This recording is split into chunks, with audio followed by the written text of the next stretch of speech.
Hi, my name's Amy, and today I'm going to do an analysis of Butch, Cassidy and the Sundance Kid. First time I saw this movie, I was maybe 5 years old, as it was one of my dad's favorites and quickly became one of my own. So, to summarize, this film follows the dynamic duo of Butch, Cassidy and Sundance. Sundance is one of the finest gunmen around, and Butch is an experienced gang member. It follows their journey as they rob banks throughout the US and Bolivia and escape authority along the way. So, this film is really interesting to me because it takes these two bad guys, these bandits, criminals, and makes them really likable. Like, the audience is rooting for them the whole time. And I was wondering, how did the filmmakers achieve this? So by taking a closer look, you can see that they did this by showing it through Butch Cassidy and Sundance's perspective the whole time. They made them relatable. They added lots of comic relief. Therefore, there's a connection between the audience and the characters. And also, the film never shows the faces of the authority chasing them. So you just see it from their perspective the whole time. And also, the film is shot in a very realistic way, which revolutionized the Western genre.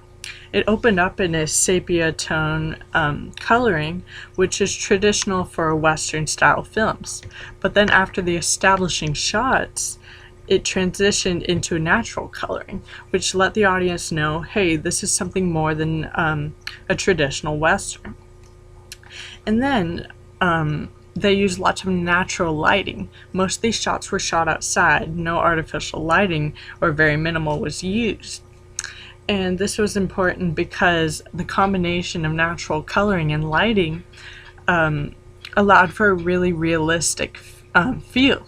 And this was important because it was based off of a true story. So by making it as realistic as possible, it gives the audience the authenticity that they are looking for. And this film is really cool because they use the music to portray the themes of the film. The song Raindrops Keep Falling on My Head is the most famous from this film. And it's really cool because the scene it's played in isn't raining at all. So by taking a closer look at the lyrics, it really portrays the attitudes of Butch and Sundance really well.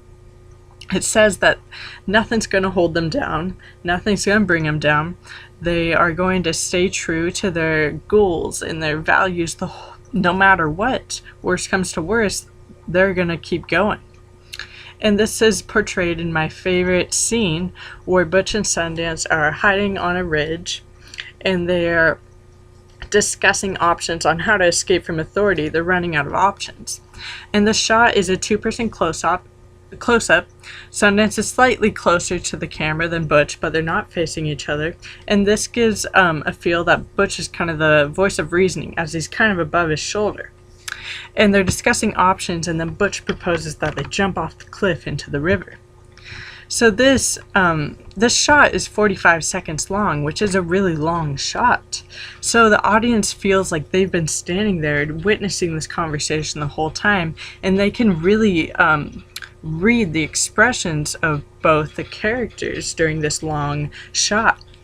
They can see that Butch is very serious and determined about jumping off and not giving up. And then you see the insecurity and the uncomfortableness of Sundance in the front. Something's off. And then it turns so that the two characters are facing each other. This is the first time they've done this in the scene. And it shows vulnerability as Sundance confesses that he doesn't know how to swim. And then it goes back to that same shot, not facing each other, Sundance slightly closer. So that voice of reason, Butch, is over here cracking up and laughing at Sundance. And then he says, "But the fall will probably kill you," which reflects that attitude that's in the song Raindrops, that nothing's going to bring them down. They're not afraid of dying. They're afraid of giving up their beliefs and their goals by surrendering to the authorities. So then it shows them jumping off the cliff. It's an extreme long shot. You can see them jump and make that long jump the whole way without moving the camera. And it shows that they have a long way to go, which is very symbolic because they go to accomplish a lot more after this scene. And throughout the film, there's lots of symbolism and cinematography and techniques that make this film something special. It's more than just a Western traditional film. So this was really fun to analyze. Thank you.